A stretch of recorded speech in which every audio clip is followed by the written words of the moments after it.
All right, y'all. So I didn't get a chance to do a non-spoiler review yesterday on episode 5.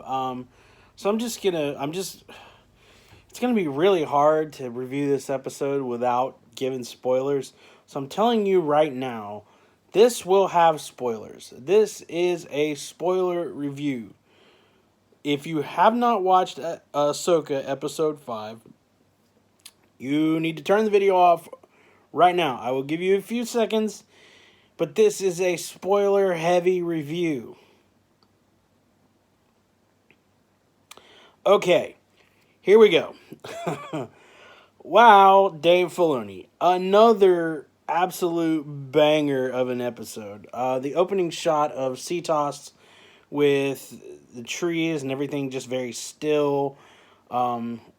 Such a beautiful pan across the landscape there with the red trees contrasted against kind of like the drab sky.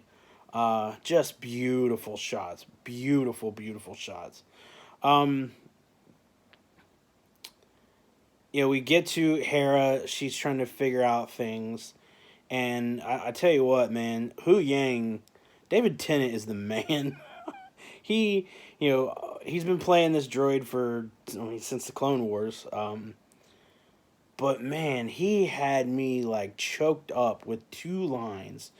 As Hera comes around the corner of the obelisk or whatever that thing is there for the map, um, she sees him holding Sabine's helmet, and he just delivers the lines perfectly. I told them to stay together. They never listen. And you can hear it. This is a droid. This is a non-living, robot. But you feel so much emotion. And I know the droids in Star Wars are different than regular robots. There's emotion technology in them or something. I don't remember what the term is. Anyway, but the way he delivers those lines, man, just you feel the gravity of what's going on in that moment. You can feel his pain, and I mean it humanizes this droid. It's weird because again he's a robot, but you can feel his pain, and it just it'll choke you up, man. It was awesome. Well done, David Tennant. Well done. Um, I loved how they incorporated Jason Sindula in this episode, and without going into really deep, long exposition about who his dad was and all this stuff. They just kind of throw him in there, and he's got an integral part of what's going on in the story. I love that he wasn't just a cameo. There's Jason Sindula, and that's it. No, he's actually he was a pretty pivotal part of this episode. As he's sensing what's going on in the world between worlds. I love the transition there. Where he starts talking about, he's sensing something in the water. The water's different. Things like that, and then you get to the world between worlds with Anakin and Ahsoka. Hats off to the de-agers in that. Wow, Hayden. Wow, man, he looked like he did in episode 3. It was crazy. It was absolutely crazy. Technology is like nuts. What they can do with that. And the dude he doesn't look old anyway. He's only in his, early mid 40s. So he's not old, but still, 2005 was a long time ago. And so, but the team who did the de-aging on Anakin it was incredible. That was really good, really well done. Um, Again, I lost my mind. In these lightsaber fights.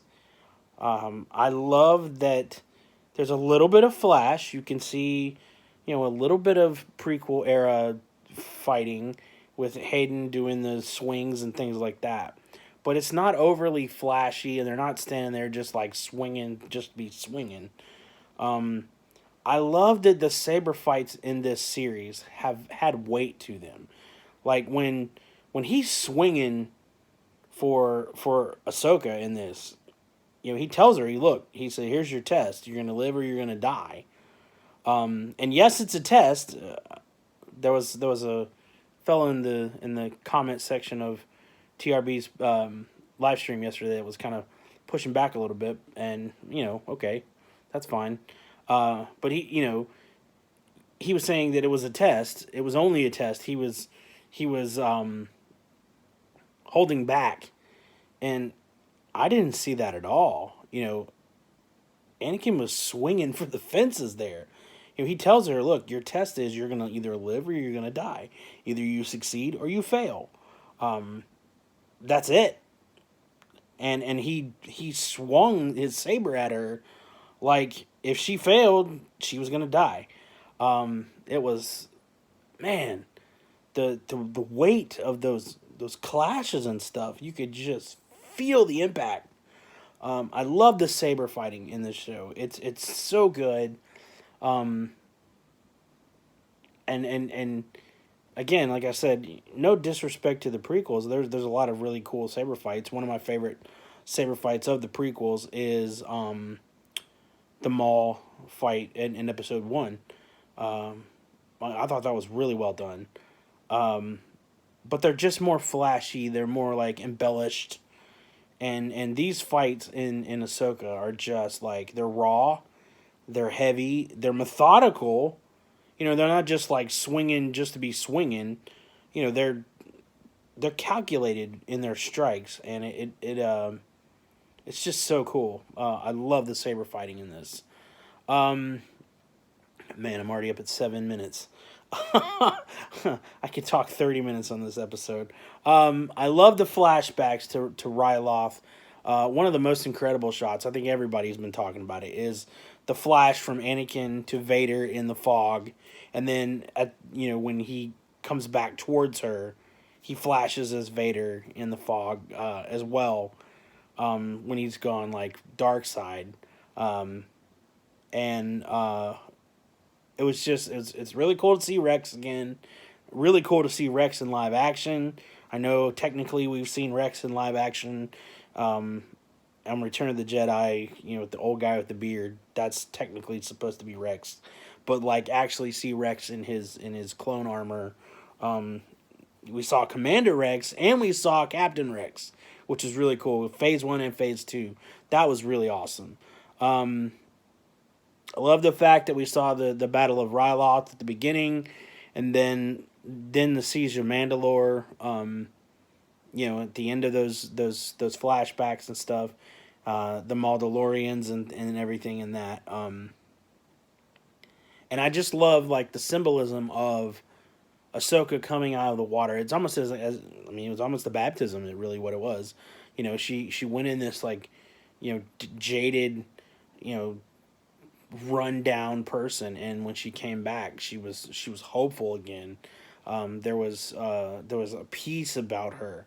Yes, we have to still go find Sabine. Yes, we still need to figure out, and stop Thrawn from coming. But there's a peace about her, and she really, I think she was able to let go of, past things that happened, through that training and everything, and the fact that Jason was so powerful in finding her and everything is really cool. I know a lot of people had some questions about why Hera could hear the lightsaber clashes. And I was watching Alex Damon's Star Wars Explained today, and I had forgotten that in Rebels at the end, after Kanan had passed or whatever, Kanan's Force Ghost touches her on the shoulder, and she holds his hand. So, Hera's been able to at least sense the Force, which is really cool. Um, I like that maybe she can't like use it, but but she can feel it and she can sense it, and so that was cool. That was cool. Um, I think the the comedy MVP of the episode is Carson Teva. When Hu Yang is describing to him who Kanan is, that Jason has abilities. His dad was a Jedi. Carson was just like, okay, whatever. I'll do whatever you tell me to do. His whole like delivery of that line and his body language there was just really funny. I love that. And it's always good to see Paul in that role. He's just become a favorite character. He's done such a great job, and that's awesome. Um, let's see what else. The Purrgil, that was cool. Um, Throwing back to Rebels. We're always trying to figure out kind of how Ahsoka was going to get to the other galaxy. I've seen speculation of the map was on her hand at that point, whatever. But that makes sense. She did the same thing Ezra did. She connected with the whale. I love how they landed on his tongue or whatever, landed in his mouth, and there we go. That was cool. And I love again Carson Teva when he's trying to get the fleet to get out of the way or stay out of the way. He first acts like he doesn't know who they are. He's like, I need some identification, knowing full well obviously who they are. That takes, as a pilot and as an officer or whatever in the New Republic, like that took a lot of guts to push against higher ranking officials than you. But you can tell obviously he believes in what's going on and everything, and so that his lines there were really cool, and he was just kind of like, well, you probably want to get out of their way, and so again, Carson Teva, I love that dude, he's awesome. Paul Lee, yeah, Paul Sun Yun Lee. I don't remember how to say his last name, but he just delivered those lines perfectly. So funny, so witty. Yeah, awesome. So predictions for next week. I think we see Thrawn. I hope we see Thrawn. We've got 3 episodes left in the series, which, man, I wish it was 12. Honestly, I wish the series were 12 episodes long. Because 8 goes by so quickly. It just goes by so fast. But I hope we see Thrawn, because there's a lot of people who are just kind of jumping into this who don't know who Thrawn is. They didn't watch or read the EU books and things like that. They may not have watched Rebels, and so they really don't there's some people that probably really don't understand kind of like who Thrawn is and why he's so powerful in what he does. So I think they really need to. I would hope that they would put him in there sooner rather than later, so they can establish the fact that this is a bad dude. No, he's not Vader. No, he's not the Emperor. But this is a guy you need to pay attention to, because if you don't, he's gonna wreck you. So I'm excited to see Thrawn. I'm excited to see Lars in the role, and hear that voice in live action. It's gonna be so cool. So yeah. Anyway, this one's gonna get another 10 for me. This series is probably my favorite live action streaming series that Star Wars has done. Just hit after hit after hit. It's so good. Yeah, if there was any doubt in your mind that Dave Filoni could make the jump from animation to live action, this series and this episode specifically should shatter every bit of those doubts. So those are my thoughts. Y'all have a good day.